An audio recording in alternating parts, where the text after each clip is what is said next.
E aí, galera, vamos lá? Hoje nós temos uma aula aqui para vocês sobre a Grécia Antiga. Nós vamos falar um pouquinho do período que vai do século 20 a.C. até o século 6. Portanto, vamos parar antes aí do período clássico, que é o principal período da Grécia. Aqui é mais uma aula introdutória para a gente conhecer aquilo que é a Grécia Antiga, tá? Dividida em períodos pré-homérico, homérico e período arcaico.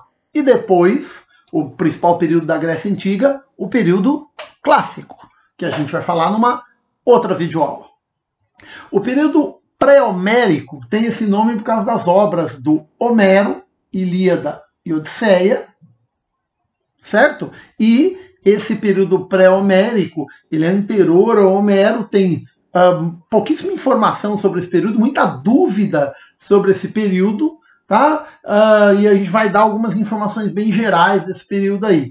A formação dos povos na Grécia, né, por volta mais ou menos do século 20 a.C., se deu com povos indo-europeus e outros povos, como jônios, eólios, dórios e aqueus, tá, que invadiram a região em diferentes momentos aí. Uma coisa interessante de saber sobre a Grécia é que a Grécia tem um litoral todo recortado e um relevo muito acidentado. Então esses povos, à medida em que eles foram indo para a região e se estabelecendo nas regiões, eles tiveram muita dificuldade em se unir ou dominar outros povos, porque era muito difícil você conhecer toda a região a princípio, né? Por causa dessas... Os povoados ficavam meio que isolados por um tempo, né? Só muito mais para frente vai haver um contato mais frequente entre eles. E você tem os aqueus, né? Eles vão chegar na região, vão formar uma civilização chamada micênica. Essa civilização micênica, ela vai atacar a ilha de Creta, que fica ao sul da Grécia, né? A Grécia tem milhares de ilhas, a maior delas é a ilha de Creta. A civilização minoica que vivia lá vai ser destruída pelos micênicos, assim como Troia. A tão conhecida Troia, destruída aí pelos micênicos, né? Temos depois os dórios invadem a região e destroem, um ataque muito violento, né? Invasões muito violentas que destroem a civilização micênica. Quando isso ocorre, vai ocorrer a primeira diáspora grega. Diáspora significa dispersão, né? Os gregos vão se dispersar para vários pontos aí, e mais ou menos durante os séculos 10, 11, 12, você vai ter pouquíssima informação sobre esse período. É o que é chamado de Idade das Trevas grega. Idade da escuridão, onde não tem muita informação. Sabia-se que as pessoas viviam de pastoreio, mas não se tem muita coisa do que aconteceu nesse período. Aí vem o período homérico, período do século XII até o século VIII. Tá? O período homérico ele tem mais informações, porque muitas das informações do período são tiradas dessas duas obras, embora se tenha muita dúvida, né, se as obras realmente revelam coisas verdadeiras, né, sabe-se que tem muita mitologia no meio, né, que se realmente foram escritas por um cara chamado Homero, se ele realmente existiu ou não, né? Se tem muita dúvida da linha entre o que é verdade e o que é mitologia, mas é o documento que se tem para estudar o período, né? Nesse período homérico, você tinha o Gênus. O Gênus era governado por uma espécie de pater, que dá origem à palavra pai, né? Esse pater é um chefe religioso, administrativo, jurídico, e nesse Gênus, que são famílias, né, várias famílias que vivem juntas, que têm um mesmo ancestral comum, ou um mesmo pai comum, né? Esses gêneros vivem num coletivismo. Todo mundo trabalha e todo mundo tem acesso aos bens. E durante certo tempo, durante alguns séculos, isso se tocou dessa maneira, ele vai, né, se desenvolver dessa maneira. Com o passar do tempo, você vai ter um crescimento populacional. Esse crescimento populacional vai trazer uma série de dificuldades de sobrevivência né? Esse Genus é uma comunidade muito pequena e à medida que num dado momento ela começa a crescer com maior oferta de alimentos, né? Sobrevivência de mais pessoas, ela cresce e ela vai entrar em decadência, ela vai começar a decair. Por quê? Porque muita gente não conseguindo sobreviver dentro do Genus vai sair da região, dando origem à segunda diáspora grega. Segunda vez que tem uma dispersão dos gregos. Essa segunda dispersão, ele é até mais conhecida, né? Porque, por exemplo, sabes que muitos dos gregos colonizaram outras regiões, saindo aí da Grécia, indo pelo mar Mediterrâneo ou até por terra para outras regiões, como, por exemplo, a fundação de Bizâncio, aquela que depois vai se chamar Constantinopla, depois Istambul, uma das principais cidades comerciais da Europa até hoje, né? A principal cidade comercial da Turquia, né? A parte da Turquia que está dentro do continente europeu. O sul da Itália, naquilo que os gregos vão chamar de Magna Grécia, a grande Grécia, a magnífica Grécia. O sul da França, em regiões como Nice, Marsella, né, cidades ali foram fundadas, né, colonizações feitas pelos gregos nesse momento. Tá?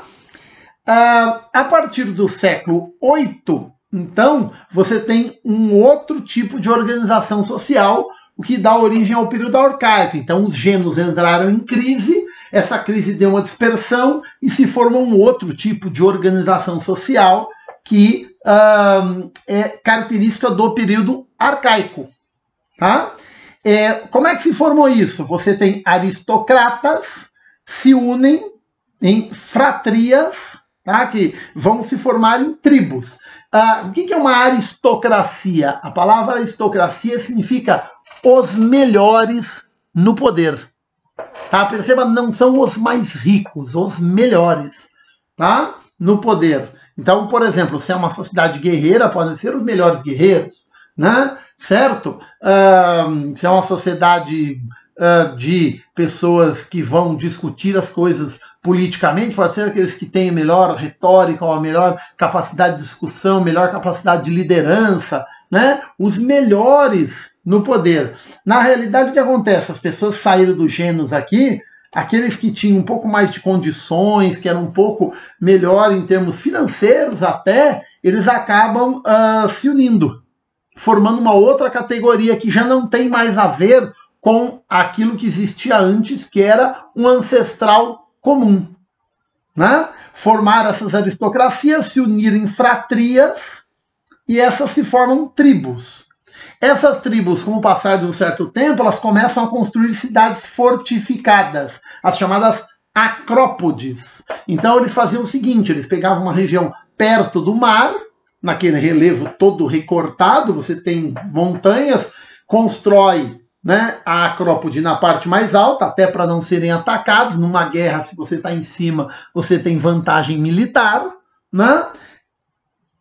Constrói a acrópode, um porto ali perto, até para poder fazer comércio, para manter as colonizações que existiam e buscar outros pontos de comércio e colonização, tá? E esse tipo de organização social e política vai prosperar na época na Grécia, prospera tanto que dá origem às chamadas cidades-estado, aquilo que, né, os gregos vão chamar de polis. Tá? Que nós vamos falar um pouquinho mais da ideia de polis já já. A cidade-estado é como se fosse uma cidade que é um pequeno país, sem a noção de território, fronteira, hino nacional que existe hoje. É uma pequena cidade que tem seu próprio governo, suas próprias leis, sua própria administração, né? E ela não se une a princípio com nenhuma outra cidade para formar império, reino ou nada disso. É uma cidade que é um estado, pequenininho lá, mas é um estado. E várias cidades-estados se desenvolveram na Grécia na época. Tebas, Corinto, Olímpia, Atenas, Esparta e outras. Tá? Em várias regiões aí daquilo que é a Grécia. Né? É muito interessante até depois dar uma olhada na internet aí o mapa da Grécia Antiga, você vai ver que tem várias regiões aí, né? O Peloponeso, onde você tem Esparta, a Ática, onde você tem Atenas, né? Regiões da costa da Turquia, a região das ilhas e tudo mais, tem várias cidades-estado que eram importantes na época, aí, como Corinto, por exemplo, que era um importante ponto comercial, né, que muitos comerciantes iam para lá, porque é uma cidade portuária grande, que chamava muita atenção, e muita gente perdia riquezas e mais riquezas em Corinto. Teve gente que entrou em Corinto muito rico e virou escravo, porque a cidade tinha muito comércio, mas também muita jogatina, bebedeira, muita festa. Os gregos adoravam festas e Corinto era um centro, né, de muita jogatina, de muito dinheiro, e muita gente perdeu tudo, né? Aí nós vamos destacar aqui duas cidades-estado, as duas mais importantes, Esparta e Atenas.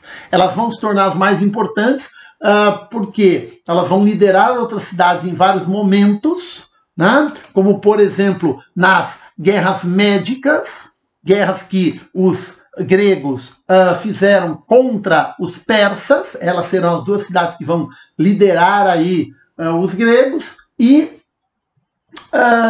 também porque elas vão desenvolver formas de viver bem diferentes uma da outra, embora tenham uma cultura assemelhada, né? Eles são todos gregos, foram formados pelos mesmos povos, têm uma história em comum, mas a forma de se viver, a maneira de existir dentro dessas cidades, ela vai ser muito diferente uma da outra. E isso vai chamar muita atenção dos historiadores e até das próprias cidades na época, né? Das pessoas das cidades na época. Esparta é uma cidade de caráter militar, aristocrático. Então, por que Esparta se tornou uma cidade militar? Porque em Esparta, os escravos, os chamados ilotas, né? Aqui você tem uma divisão social, né? Esparciatas, periecos, ilotas. Os ilotas são escravos públicos. Eles eram capturados em guerras e a cidade-estado de Esparta os emprestava para as pessoas, certo? E a cidade tinha muito escravo. E aí uma cidade tem muito escravo, o perigo é ter revoltas de escravo.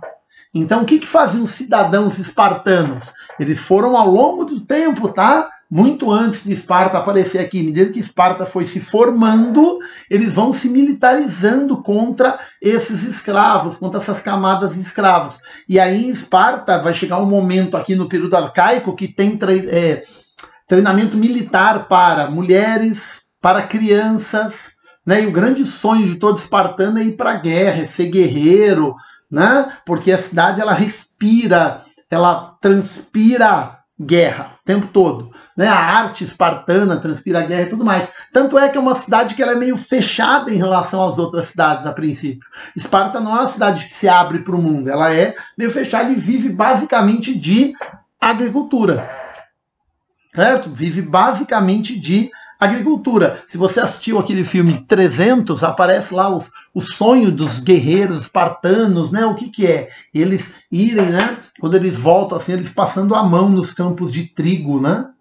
Certo? Aquele sonho, o cara passando a mão no campo de trigo, assim, como estou de volta em casa, né? O campo, a agricultura como forma de sobrevivência. E é uma cidade que tem um governo aristocrático, os melhores no poder. Os melhores, né? Significam quem? Os guerreiros. No caso de Esparta, claramente, os guerreiros, aqueles que lutaram por Esparta, tudo mais, eles têm um conselho que discutem as coisas entre eles, eles têm um chefe maior, uma espécie de rei, e eles discutem entre eles com o rei aquilo que são as decisões, aquilo que ocorre dentro da cidade, tá? Esses caras, que são os aristocratas, são os chamados esparciatas. Eles têm o poder militar e político dentro da cidade, tá? Abaixo deles, os periecos, que são os comerciantes, os artesãos, e abaixo de todo mundo, os ilotas, que são os escravos, que são escravos públicos, capturados em guerras, certo? Tá? E lembrando, Esparta é uma cidade que transpira guerra.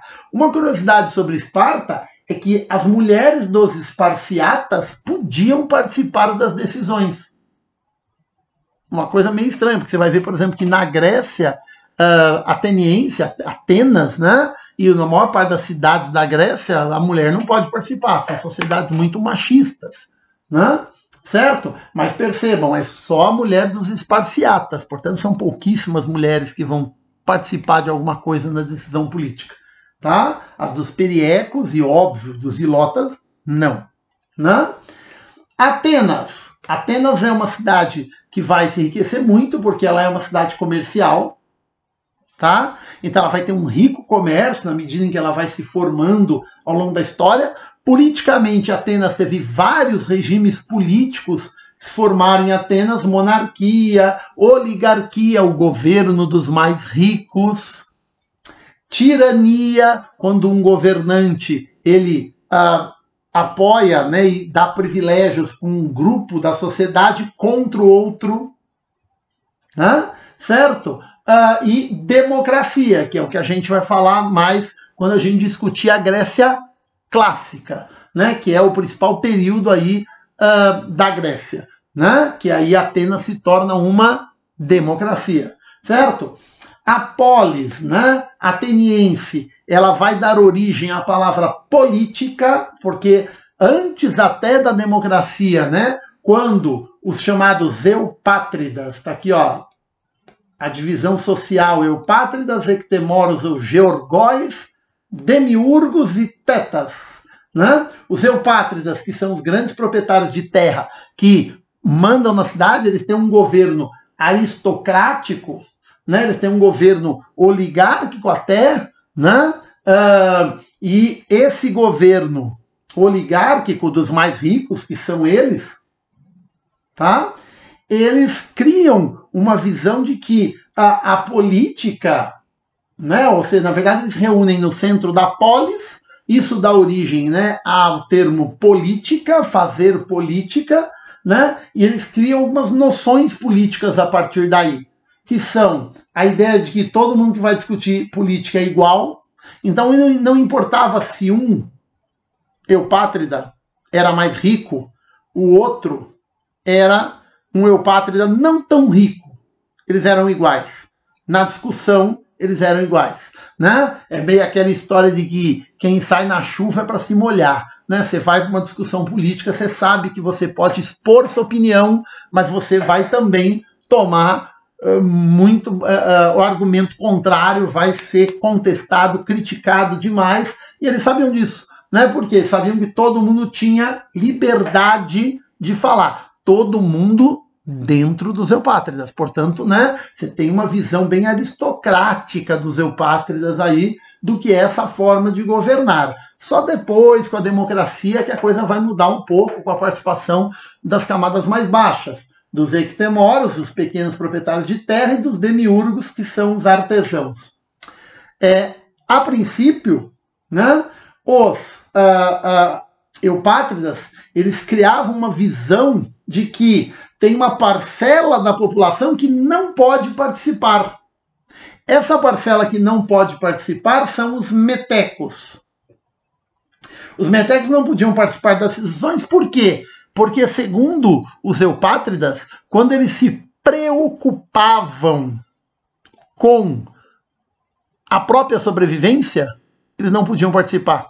E aí tem que se lembrar de uma coisa muito importante que existe no mundo antigo, como existe no mundo feudal, que é o seguinte: quando se fala em pensar, em discutir o futuro, discutir a coisa pública, discutir o que é o bem comum de todos, isso é considerado a melhor coisa que alguém pode fazer na vida. Tá?